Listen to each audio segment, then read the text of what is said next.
श्री कृष्ण गोविंद हरे मुरारी, हे नाथ नारायण वासुदेवाय। ओम नमो भगवते वासुदेवाय नमः। जय श्री कृष्ण मित्रों, राधे राधे। आज की वीडियो में आषाढ़ अमावस्या व्रत कथा श्रवण करने जा रहे हैं। आज का बहुत ही पवित्र दिन है। पितरों के निमित्त यदि आप दान पुण्य करना चाहते हैं, तर्पण करना चाहते हैं, श्राद्ध करते हैं मध्याह्न काल में, तो आपको जरूर लाभ मिलता है। प्रिय भक्तजनों, यदि पितरों की आत्मा आप शांति चाहते हैं, घर में सुख समृद्धि चाहते हैं, कोई पितृ दोष है तो जरूर पितरों का श्राद्ध तर्पण करें और कथा श्रवण करें। अपनी शक्ति और सामर्थ्य के अनुसार दान पुण्य करें। चलिए कथा आरंभ करते हैं। बोलिए गणेश जी महाराज की जय, श्री विष्णु भगवान की जय। एक समय की बात है, एक ब्राह्मण अपनी पत्नी के साथ रहता था। वो दोनों ही भगवान श्री हरि विष्णु के बहुत बड़े भक्त थे। दोनों प्रतिदिन अपना ज्यादातर समय भगवान के ध्यान और पूजा पाठ में बिताते थे। ब्राह्मण का घर धन धान्य से भरा हुआ था, किंतु संतान नहीं होने के कारण वह दंपति अत्यंत दुखी रहते थे।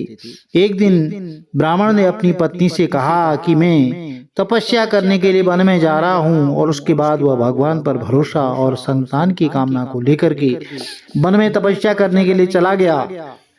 तो ब्राह्मण को कठोर तपस्या करते हुए कई वर्ष बीत गए, लेकिन उसे फल की प्राप्ति नहीं हुई। अंत में हार मान करके ब्राह्मण ने अपने जीवन को समाप्त करने का निर्णय लिया, और अपने जीवन समाप्त करने के बारे में सोच करके उसने पेड़ की डाली पर फांसी का फंदा डाल दिया और अपने गले में बांधने लगा।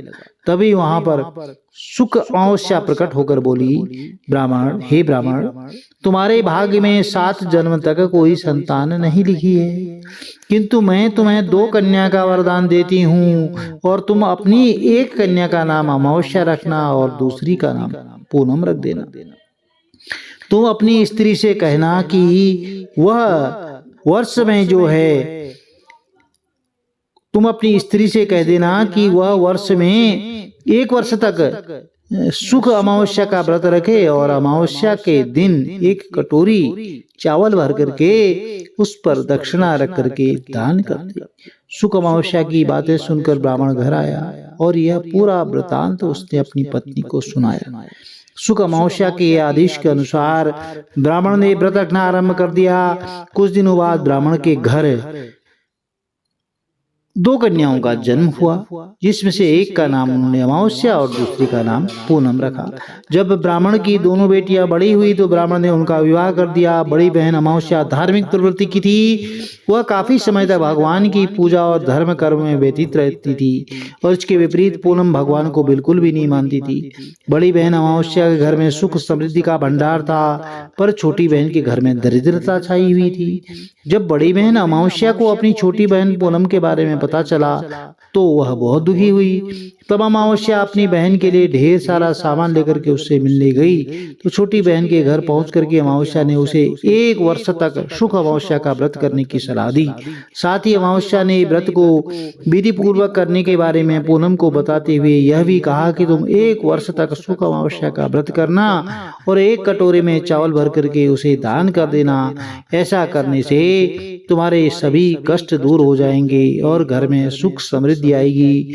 तो पूनम ने अपनी बहन की बात को मानते हुए बिल्कुल ऐसा ही किया, जिसके बाद 1 साल के भीतर ही पूनम का घर भी धन धान्य से भर गया और उसके घर एक बेटे ने जन्म लिया।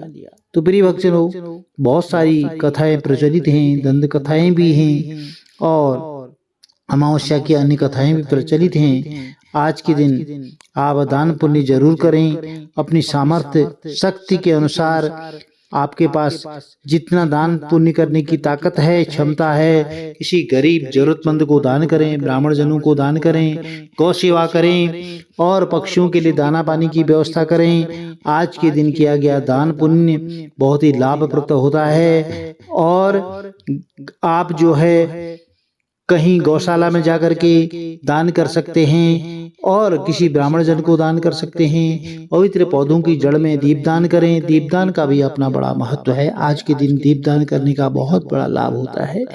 आप सायंकाल पवित्र पौधों की जड़ में आंवला है, पीपल है, बरगद है और बेलपत्र है, शमी का पौधा है, केले का पौधा है, तुलसी पौधा है, इन सब की जड़ में आप दीपदान करें। घर में, रसोई घर में जहाँ जल रखने का स्थान है वहां पर भी आप दीपदान करें, आपको जरूर लाभ मिलेगा। घर में स्वच्छता रखें और आप जो है आज के दिन यदि कोई पितृदोष है तो पितरों के निमित्त तर्पण पिंडदान जरूर करें। इस दिन काल सर्प दोष से मुक्ति के लिए भी आप पंचबली कर्म कर सकते हैं। चंद्र दोष से मुक्ति के लिए चंद्रदेव का पूजन कर सकते हैं। सूर्य भगवान का कोई सूर्य से संबंधित दोष है तो सूर्य देव को जल अर्पित कर सकते हैं। पितरों की आत्मा की शांति के लिए व्रत रख सकते हैं। तो यह छोटे छोटे उपाय हैं। आपको जो है इन उपाय को करने से लाभ जरूर मिलेगा। कथा श्रवण करें, श्री हरि विष्णु भगवान का पूजन करें। घर में सुख समृद्धि बरकत आपको सदैव देखने को मिलेगी। यदि वीडियो में दी गई जानकारी आपको लाभप्रद रही हो, चैनल को लाइक शेयर सब्सक्राइब जरूर करें। हरे कृष्ण, राधे राधे।